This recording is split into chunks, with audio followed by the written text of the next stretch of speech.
right, I'm Chris Avina with American Outdoor News. Today we have an icon in the outdoor industry, Travis T-Bone Turner. Travis, thank you for coming on. Oh man, thank you, Chris. Thanks for having me, man. I really appreciate you inviting me on. I'm gonna have to slip you a 20 next time I see you for all the accolades you said right there. Well, I know we don't really know each other that well. We've seen each other at the shows here and there, but it's really great to really pin you down and get some questions out to you. Yeah, oh, yeah, absolutely, man. My pleasure.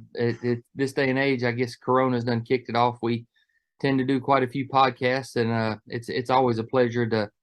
This is I guess the electronic campfire where we can kick around uh archery and hunting, and well, it's just like sharing deer camp. It is. It is. Now, you are a four-time Georgia State archery champ. Yeah, back in the day, a long time ago, in the '90s, I got lucky a few times and took state championship a couple times. Sure did. Now, you didn't initially take to archery when were first introduced to it. What really brought you back into it? Well, like to go way back, I got a bow when I was like 10 or 11 years old.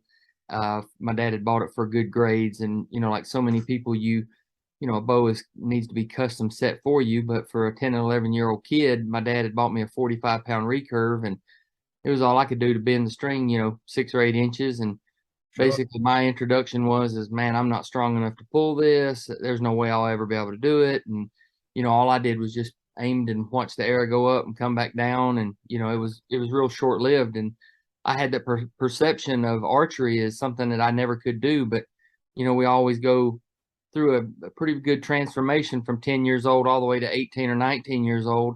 Yeah.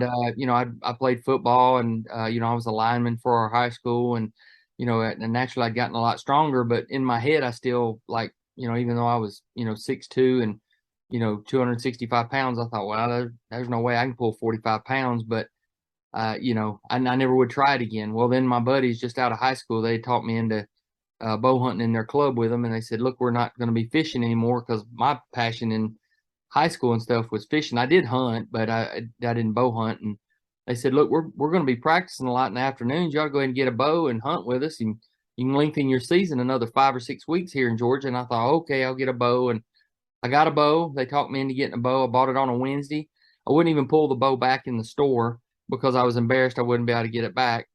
So the guy, it was an 80-pound bow, and he backed it down as far as he could to 64 pounds, an old PSC Strata Flight Express. I took it home, and he was like, you want to draw it back? And I said, no, I'll just do it when I get home, because I wouldn't want to do it in the store. And I got home, and I said, all right, man, I done spent nearly $400 on this setup. I gotta see if I can pull it. And I give it all I got, and man, I about ripped the wheels off the bow so much. So instantly I was like, man, I'm gonna be able to do this. So I just took to it. I never have been super great in sports or anything like that. And I mean, I played sports, but to say that I was good was an understatement. But I don't know, I guess hand-eye coordination, and I really took to and loved archery. And Yep. from that point on, couldn't get enough of it. Well, it's really a sport that anybody could get involved in. Oh yeah. Yeah, it is. It is. It's that's the good thing about it, is why I like it too, is you know, no matter if you're big, you're small, you're, young, old, it doesn't matter. And, even, me now, I'm, in a wheelchair, and I've lost, I had my leg amputated because of cancer, and, my arms are still working. I can bend the string, so I'm still able to shoot my bow and work on bows, quite a lot. So archery is really timeless. How has archery changed your life? Hugely. I worked for Mercedes-Benz in in Atlanta, and I was tired of dealing with the traffic, going to and from Atlanta. I'm just like, I'm just not cut out for this. I had a good job and had worked there for 8 or 9 years, but I said, while I'm young and while I'm don't have any commitments and responsibilities, I thought, man, this would be a great time to try something that I love. And my uncles and my dad had said, pursue a passion and you'll never feel like you worked a day in your life. And I thought, now's the time to do it when I don't have a mortgage or a wife or kids depending on me to make an income. I can eat bologna sandwiches and get through there. So I I Macaroni did. and cheese serves you just fine Oh when yeah. you're I young. had I had already been shooting competitively and I couldn't get enough of archery, so I quit my job, went to work with an outdoor store and took a pretty good pay cut. But you know what? I didn't feel like I was working a day in my life. I was around the people that had the same interest. I was making people fulfill their dreams and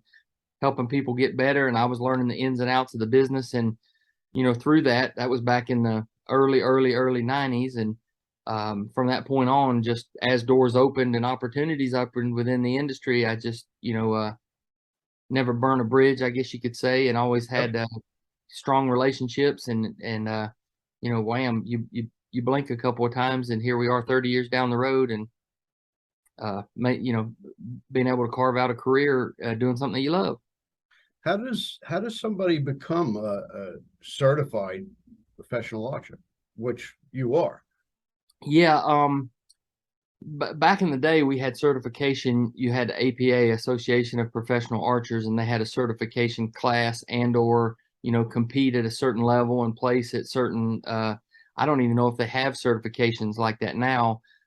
You basically, if you if it's the ASA or if it's the NFAA or whatever organization, I think if you just pay the entry fee for that particular class, then you can compete against the professionals. But back in the day, I went through the school and/or the qualifications to become a APA certified professional. So, um, I, I got my butt whooped a whole bunch of times, and I guess that kind of helps you become a pro as well. You're up there shooting against the best of the best, and Yep. you get your butt whooped, and then just 30 years of turning wrenches and tuning bows and stuff. I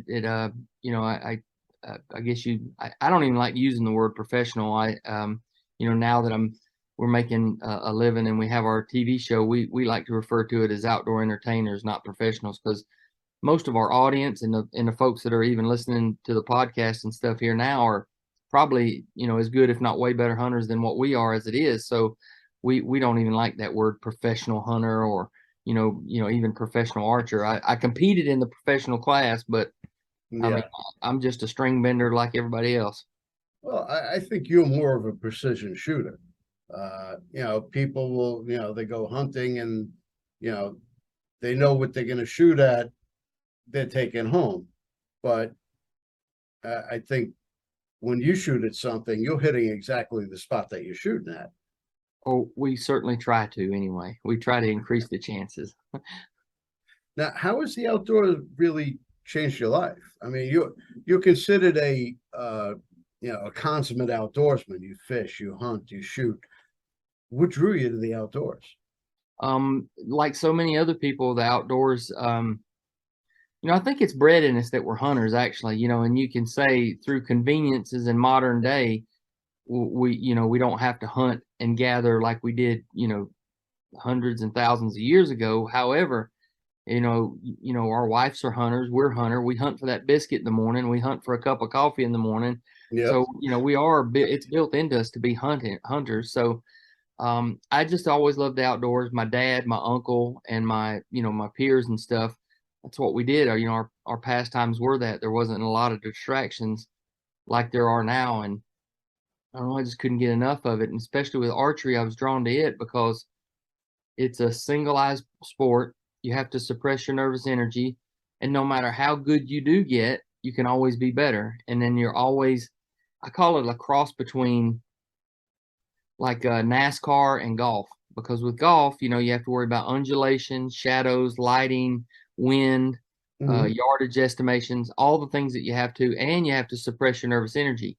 When you're a baseball player or a basketball player or a football player, you want that nervous energy, you want that adrenaline rush, but you have to suppress those things with archery. So I compare it to golf, and that's why I like watching golf so much because it is compared to competitive archery or archery period.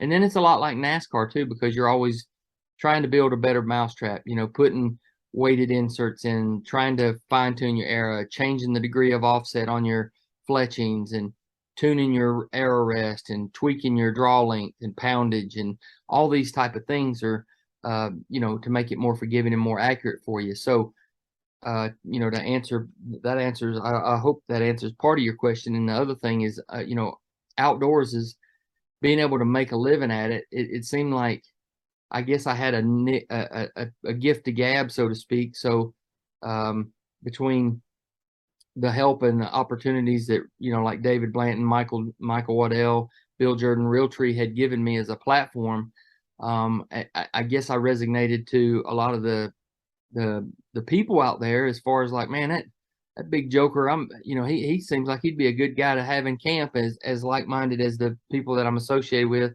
and most people. It's just and then hopefully I can teach a little lesson here and there, or give a little tidbit of advice, and I think people are kind of drawn to that. So, with all that said, if you get a little bit of a following and a blessing of a platform, you can carve out a living. And then, as of recent years, in the last 10 or 12 years, I've been the national spokesperson for Whitetails Unlimited too, which is the largest and oldest conservation group for whitetails in the country. Sure. So I get to do a lot of public speaking, and I get to go meet and shake hands with a lot of folks doing expos and stuff. So, between amongst all that, you get a paycheck here and there, and before you know it, you're making a few house payments, and then hey, you've paid your dues, and you got yourself a career. Sure. Now, how does somebody choose the right archery setup, the right bow setup for them? Yeah, so I guess we're speaking to someone that's listening that wants to get into archery, or a beginning archer. They're like, "Oh man, it just looks so intimidating. I don't know how to get into it." And it's basically like buying clothes, or buying a tailor made suit. There's a lot of bows out there, and there's a lot of good prices. You can shop online, and you can find stuff on eBay and pawn shops and such. But if you don't get the right one, it's like finding a a pair of pants on sale for $9. You think you got to steal, but then you go back and it's a 58-inch waist like I wear. So it's going to cover your butt, but it's not going to fit you too good. So with that said, it's best to go to a reputable pro shop. There's through all the um, avenues of buying outdoor products and stuff, there's nothing archery wise that's going to replace the mom and pop shop, the independent retailer, to where you can walk in and get custom fit, just like you would with your custom golf clubs. Yep. Your draw length has to be precise. Too long of a draw length, and you're going to hit your arm. You're not going to be proficient. Too short of a draw, you're going to be in a bind, and you're not going to be a proficient as well either. So you want to make sure that you get the right poundage and the right draw length first and foremost, and then you can customize it to what type of rest and how you tune the bow and the type of sights that you may like.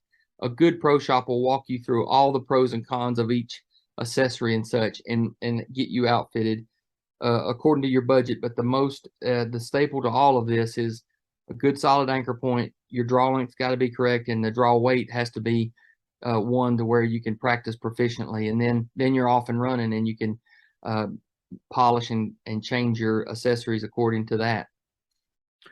Well, I know for me personally, when I bought my last bow, I went to the bow shop, and I just kept picking up bows and holding it out like you're drawing and seeing how it felt. And I did that with all different brands walking down the line, and I finally just picked one that felt good in my hand.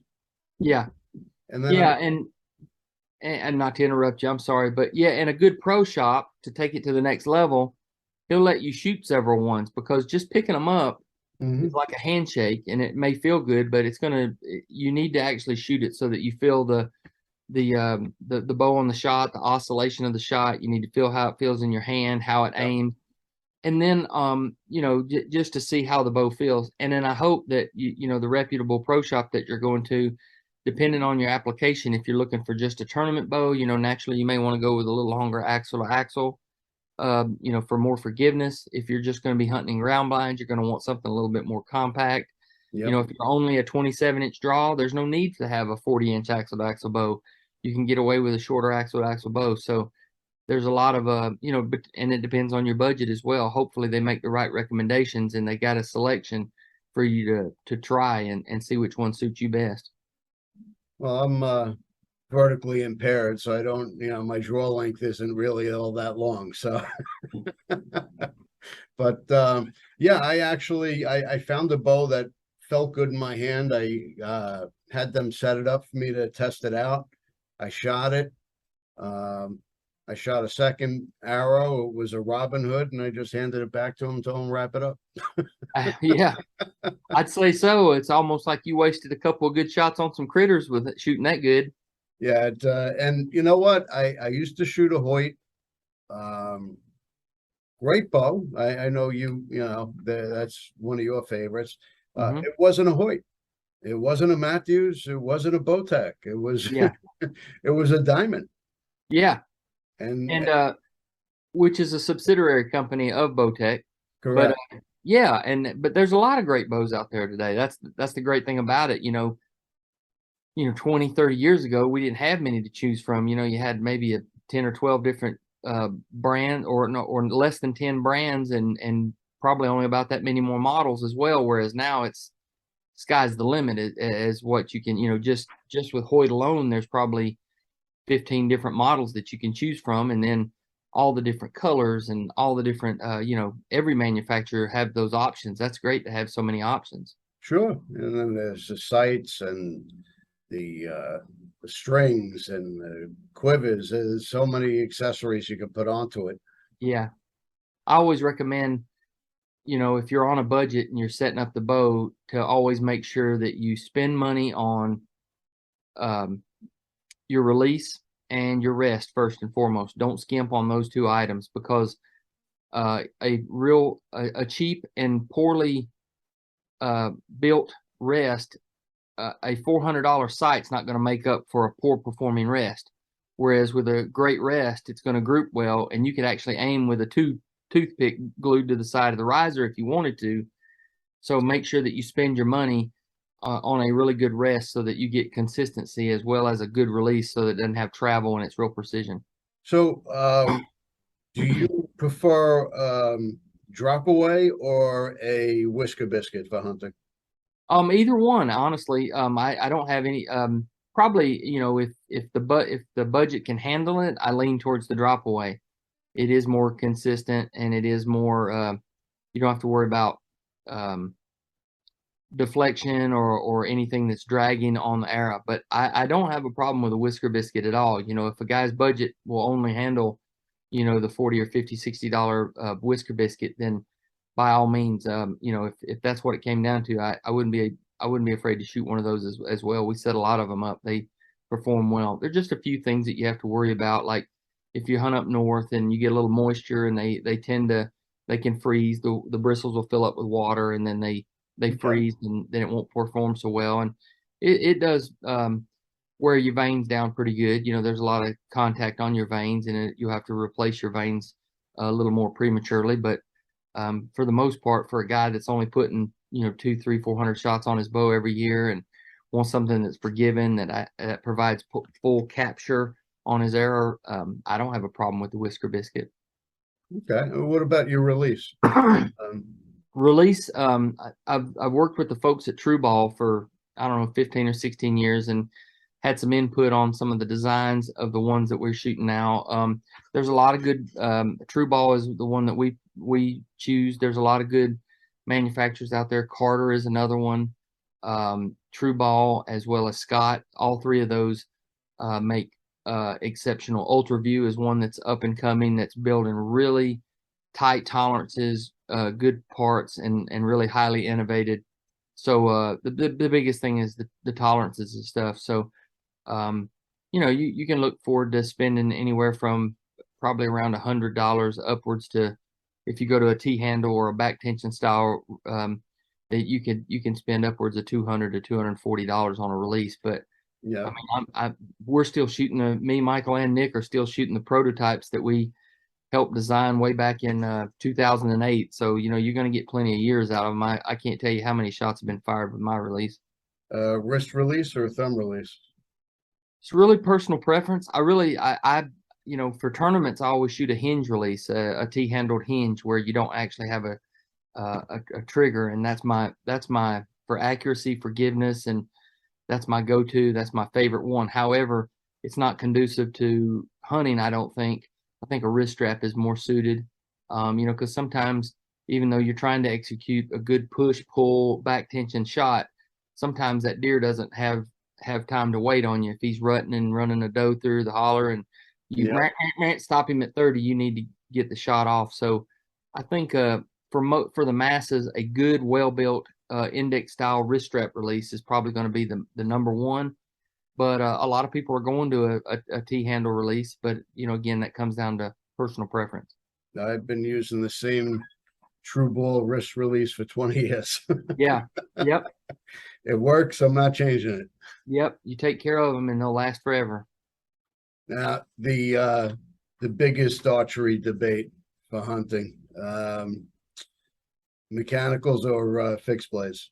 Mechanicals over fixed blades. Well, it seems like every podcast, especially this time of year, we always talk about that. And, I'm a fan of both. So it's not like one's better than the other, but I like to approach things with a pro and con type of attitude, meaning naturally the mechanicals are going to be more aerodynamic.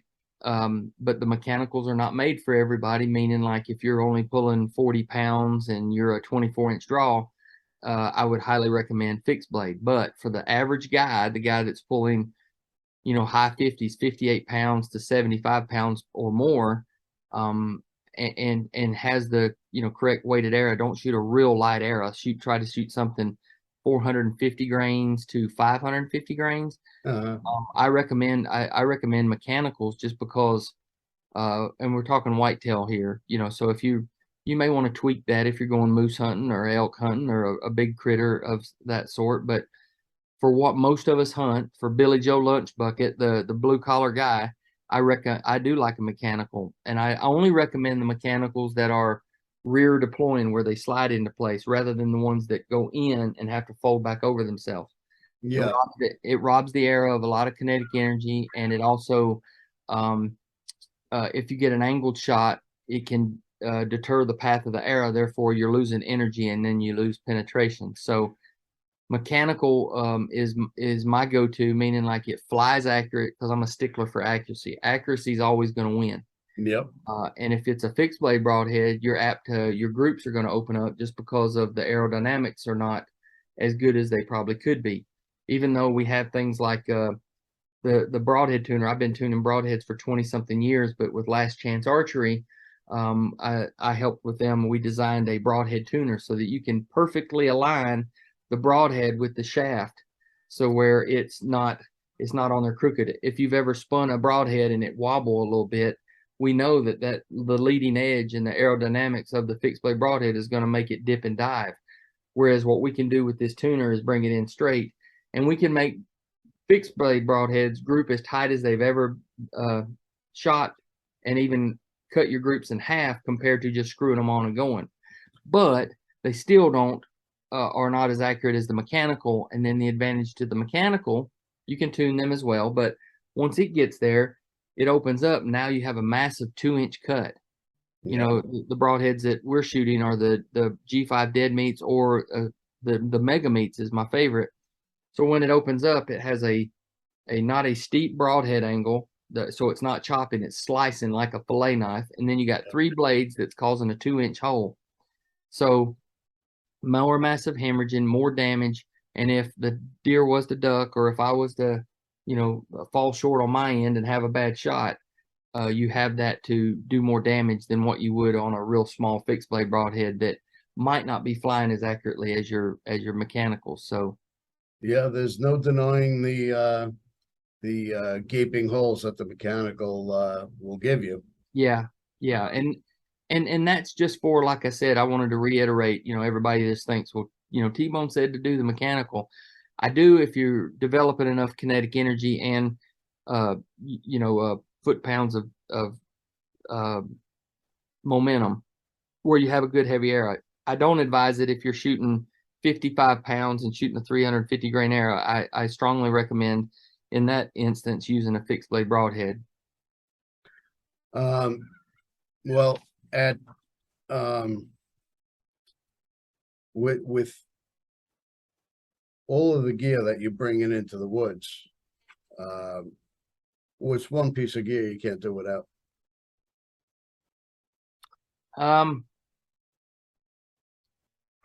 Well, for the actual hunt, it would probably be my laser rangefinder. That gosh, we've come. I get asked this a lot. You always have innovations with your bow every year, but even bows 20 years ago were pretty awesome. Each year they get more innovative and more innovative. But the laser rangefinder in the last 25 years has been phenomenal and aided in anything. I would say the number one advancement in all of hunting is definitely the trail camera or the cell phone trail camera, just because it gives you so much intel and it allows you to, hunting's not like it was 30 years ago. You can get a menu so that when you're sitting there, you can make a good decision on what deer you may want to take, may or may not want to take, and you can kind of see if you're having problems with, your does or your deer. Like I've got one deer that I've been posting on social media here lately.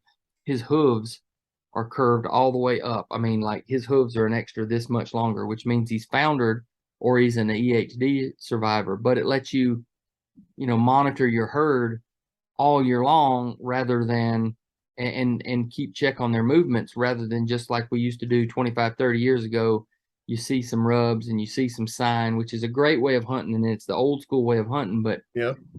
and I'm not saying don't still do that, but you're gathering more intel so that you don't make a bad mistake, and you can maybe pick and choose what critter that you would like to take and or the amount of critters that you'd like to take. Plus, it keeps your interest and gives you a pride factor about your property all year long, rather than just like, man, I'm going out here. I have no idea what I'm fixing to see, but I'm gonna sit there for 6 hours and see what happens, which is a good way to hunt, but sure does make a lot better knowing that you've got some sweat equity of going to check cameras or knowing that you've been out there all year long.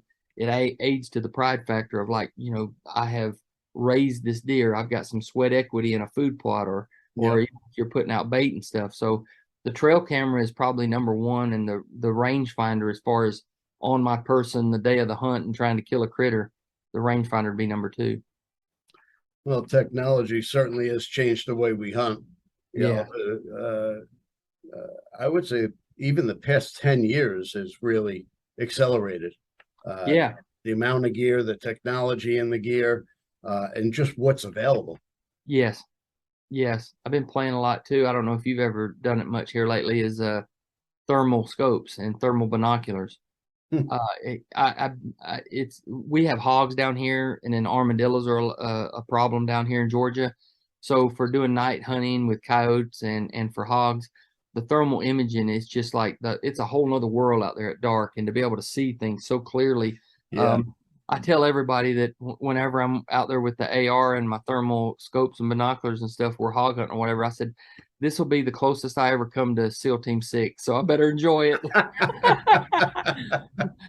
I've actually had James Sellers on my podcast a couple of times from SiteMark, and I've never hunted with a thermal.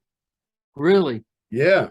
Yeah, and Sightmark is a great one. Actually, those and Pulsar, the Pulsar is the brand that I have, but Yeah. there's a lot of good ones, and it seems like every year it's just like growing in quality and innovations each year. They're really pouring a lot, and the price is coming down too. So Even digitally, Pulsar has some amazing digital scopes with picture in yes, picture, and it's really off the charts. it is, and like I said, it's the closest I'll ever be to getting on SEAL Team 6. So I'm enjoying that aspect of it.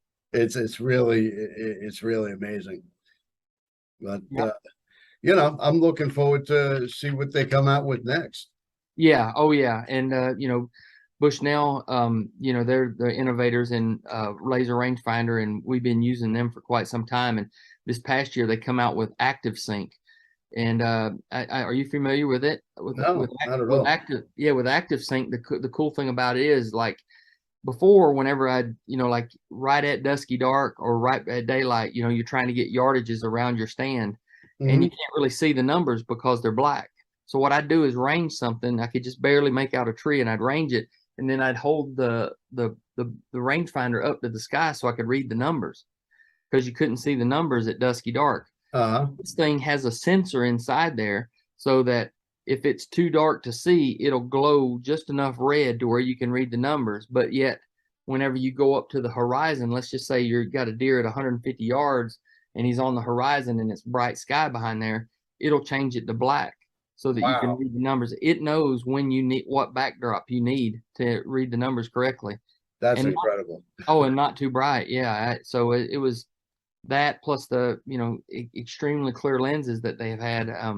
And they've also, in the past, there's always, rangefinders have always had a problem with me being a competitive archer with black targets. It doesn't pick up on a black target because it's not reflective. Yeah. Well, they've solved all that with the new rangefinders that they have now. So they read the black targets, or if it's a black bear, or anything black or real dark, it gives you a more accurate reading to it. So it's pretty cool. And they automatically adjust to the angle if you're in a stand. It's really Yeah. crazy. Yeah. I'm like, man, somebody way smarter than me made this thing. It's above my pay grade. That's right. That's right. So now, over the past year, you've had to make some major adjustments in your life. Uh, Yes. and from social media looking, you've adjusted better than most people I would know. How has that changed the way you are looking to get into the woods? Yeah, like we talked about briefly just before we got started here.